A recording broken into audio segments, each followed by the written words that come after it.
Madam Speaker, yesterday saw a robust debate on the government's Constitution Amendment Bill and the Workers' Party's proposal for an elected Senate. But what we saw from the People's Action Party was a point-scoring exercise, focusing on technical aspects of our proposal, as well as casting misleading aspersions like this will lead to a politicized Senate, rather than addressing the fundamental system design issues that this proposal raises. I would like to return to those fundamentals of what we ought to be debating. This bill, fundamentally, the government has not made its case. A politicized election for president undermining the president's unifying role, that is the crux of the issue. And no, it's not something we should simply accept because it's been there for 25 years. And what is the case for giving the unelected CPA so much power, as my colleagues have argued extensively? This creates a president supposed to be a checker who is prone to be checkmated by an unelected council with both parties interacting in a black box, arguing that the president need only persuade 4 members of the CPA to support him is neither here nor there. Why should he or she have to? It seems that the PAP is afraid that it is more likely that their preferred candidate would lose in the presidential election rather than their preferred candidates in a general election. And so the elected president now needs to be further checked by an unelected body. If in the future the CPA does not return the kinds of decisions that the People's Action Party likes, will you introduce a 4th body to check the CPA? Madam Speaker, the presidency, and I concur with members who have talked about the importance of the presidency is the one precious unifying symbol of our national unity, above party politics. As a national serviceman, I pledged my allegiance, as did many members here, to the President and the Constitution of the Republic of Singapore, proudly. When we elect this office, inevitably it becomes a proxy general election. I voted in the 1992 and 2011 presidential elections. There was a palpable sense that many Singaporeans wanted to elect a non-establishment candidate to provide an alternative voice and to balance a one-party dominant system. That explains why the late Mr. Chua Kim Yao obtained 41.3% of the vote, the national vote, mind you, although he was relatively unknown and hardly campaigned at all. What is the People's Action Party's strategy for managing this politicization of the presidency? So far, no one has explained it. Is there anything wrong with the presidential election that is tinged with partisanship? Yes. The Constitutional Commission, the Menon Commission, recognized this. They had the courage to do so and suggested that we cast our eyes back to the time when presidents were not elected. And I quote from their report, the president would retain his symbolic and ceremonial role of the head of state as it had been at independence and hold an appointed office.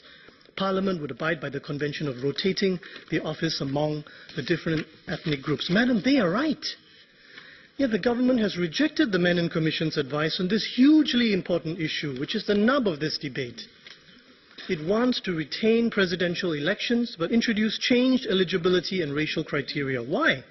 Because we are told we had no Malay president for a long time, which is true. Because we are told we need to clarify the powers of the CPA.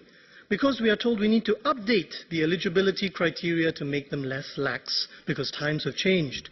Many of these concerns seem to stem from the experience of the last presidential election in 2011. But here's the thing. Why didn't the government moot these changes soon after the 2011 presidential election, if that is the case? Why wasn't this part of the national conversation in 2012? Why didn't the government talk about these planned changes in GE 2015? Why introduce these changes now without a referendum? Singaporeans cannot be said to have consented to these changes at the last general election because they didn't know about them. The idea of a referendum is the elephant in the room. And whenever it is raised, so far the best response I've heard is that, well, referenda should be reserved for something that is a really big issue, a really big deal. To me, this is a really big deal.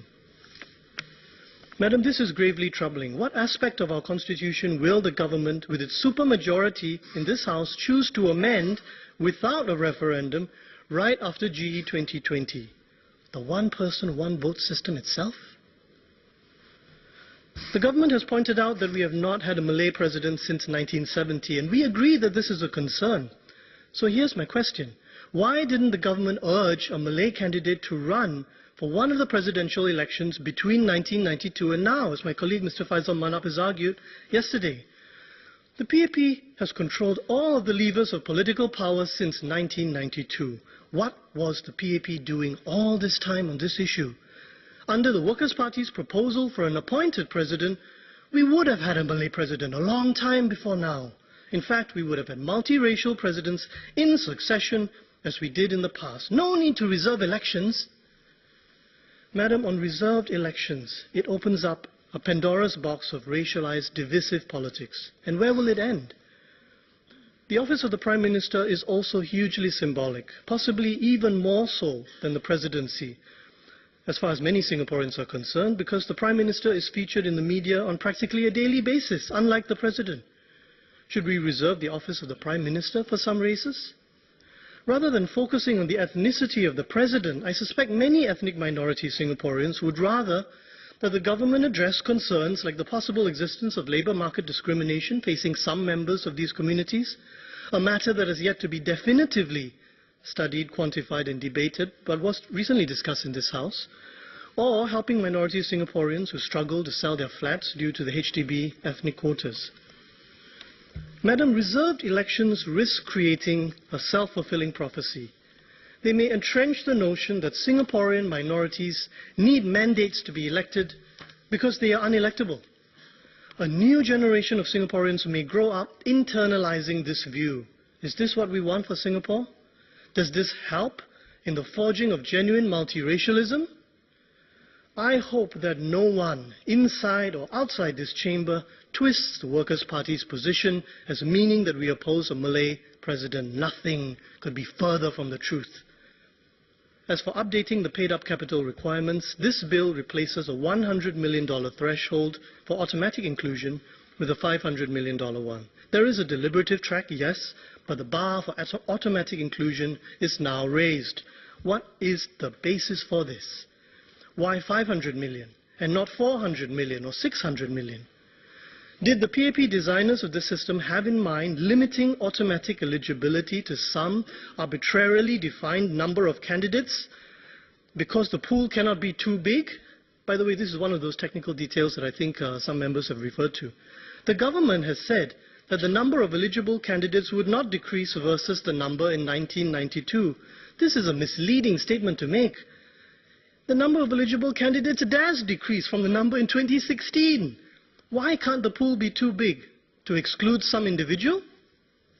Take it all together, Madam Speaker, and it is hard to resist the conclusion that the government is making these changes to prevent an alternative, non-establishment sanctioned candidate from becoming the next President of Singapore. Madam, there is a better solution to protecting the reserves and the public service. We have proposed an elected Senate, which would have the clout to stand up to the executive and say no when necessary. The People's Action Party seems determined to oppose this proposal for the sake of opposing, trying and probing to find any detail to attack with. Won't be enough candidates, too many candidates, too elitist. But let's think. The Menon Commission suggested, and I quote, the unbundling of the President's custodial role and its devolution to a specialist body. Our proposal for a Senate builds on their suggestion, but extends it in the following ways. Why not let the public be the judge of this council's wisdom by electing them? Why does it need to be unelected? Let them form a Senate. Let the public see them exercise their collective wisdom by deliberating publicly. Where matters are sensitive, for certain reserved matters, for example, let them discuss in camera. Let these wise men and women have the staffing and resources to really form an independent, fact-based opinion about whether any executive request for reserves drawdown really makes sense for the economy and for the country. Let the Senate engage public finance consultants and economists where necessary, or let the Senate engage non-partisan full-time staff like other legislatures have, who do not report to either party, like the Congressional Budget Office in the US or the Canadian Parliamentary Budget Officer, to provide independent research to inform these reserve drawdown decisions independently from the civil servants who report to the executive. The President and the CPA do not currently have these resources. All the current President, and as far as I can see, the future President has to go on, it would seem, is his regular lunch meetings with the Prime Minister. Most importantly, let the Senate, under the Official Secrets Act, have access to the data they need to do their job, the kind of data that the late President Ong Teng Cheong requested. Rules of non-partisanship would apply to senatorial elections as per current presidential elections, but can we guarantee not the slightest taint of partisanship will creep into senatorial elections? And much has been made of this by members on the other side of the House. No, we can't guarantee this, but the People's Action Party cannot guarantee that the same will not happen for presidential elections, as the presidential election in 2011 showed, even by the admission of many leading figures in the People's Action Party. What our system would deliver is a president seen to be above partisanship, and that's important. That's important for Singapore. Madam, please allow me to speak briefly in Malay. Pemerintah telah menyatakan bahawa Singapura tidak mempunyai seorang Presiden Melayu sejak tahun 1970. Mengapakah pemerintah tidak pernah menggesa calon-calon Melayu untuk bertanding di pilihan raya Presiden di antara tahun 1992 sehingga sekarang? Saya mengesiaki kaum-kaum minoriti di Singapura lebih merasa bimbang mengenai isu-isu seharian, seperti kemungkinan adanya diskriminasi di tempat kerja atau kesukaran untuk menjual flat-flat mereka disebabkan oleh kuota perkauman yang dikenakan oleh HDB. Daripada perdebatan mengenai bangsa seorang Presiden Singapura, cadangan Parti Pekerja untuk kembali semula kepada sistem Presiden dilantik adalah cadangan yang wajar kerana melalui sistem Presiden dilantik, Parlimen dapat memastikan bahawa setiap kaum diberi peluang untuk dilantik sebagai Presiden seperti yang pernah kita lakukan. Parlimen juga boleh memastikan Presiden yang dilantik adalah seorang yang berwibawa dan dihormati oleh semua rakyat Singapura. Tidak payahlah untuk kita memilih Presiden melalui pilihan raya yang terhad kepada calon-calon dari satu kaum saja. Saya berharap pandangan Parti Pekerja tidak akan diputar balik oleh sesiapa pun dan disifatkan sebagai bermakna bahawa Parti Pekerja tidak akan menyokong seorang Presiden Melayu. Kami tidak boleh menerima dakwaan itu kerana ia bermakna mereka yang mendakwa sedemikian telah menggunakan isu perkauman untuk kepentingan politik. Yang sebenarnya kami berpendapat bahawa seorang Melayu yang berwibawa dan dihormati sepatutnya telah dilantik sebagai Presiden Singapura sebelumnya. And lastly, Madam Speaker, I would like to say a few words about the NCMP scheme. The Honourable Member, Mr. Cedric Foo, told me after my maiden speech in this chamber that my presence here as an NCMP was effectively a gift from the People's Action Party that proved the PAP's commitment to political diversity. If indeed it is a gift, it is a Trojan horse. Every NCMP in history, other than Miss Sylvia Lim, my party chairman, has gone on to lose the next general election they contested. The PAP knows this. NCMPs cannot use public facilities or draw on the People's Association's lavish resources to fund grassroots activities in the wards they contested, as my colleague Mr. Dennis Tan observed. The NCMP scheme allows the PAP to ask voters to vote out all opposition from elected parliamentary seats and leave only NCMPs. The likely effect of this is to cap opposition presence in this chamber at 12. But more importantly, much more importantly, if this scheme is fully exploited by the ruling party and fully embraced by voters in the way that the PAP hopes, it would be 12 unelectable opposition MPs, and that's the crucial difference. Such NCMPs would not play the role, such NCMPs would not play the balancing role that a healthy democracy needs. If the opposition is no more than token, unelectable NCMPs, the ruling party need never fear losing in any elected seat. It can then do what it likes. Never mind what the people think. it can steamroll alternative voices, it can amend the constitution willy-nilly, it can force Singapore into a never-ending dependence on only one party for generations to come, like a computer with no backup. This is good for the PAP, but is this good for Singapore? I'm sure some honourable members of this House will say later that if the NCMP scheme is so bad, why did you accept the NCMP position? Because this isn't a choice between rejecting an NCMP seat and accepting it with gratitude and praise to the ruling party, as the PAP would have us believe. Because I decided, rightly or wrongly, that being in Parliament and arguing for what I believe is right outweighed the risk of damage to our politics from accepting the NCMP position. Whether that was the right call to make, whether I'm indeed contributing positively by being here, is best left to others to judge. The People's Action Party will say that the Workers' Party would not have accepted NCMP seats unless it benefited the Workers' Party. By the same token, we should conclude that the PAP would not have offered NCMP seats unless it benefited the PAP. What if the ruling party fails in the future? This is not an academic question, this is not a trivial question, this is not an unimportant question. It's a crucial question.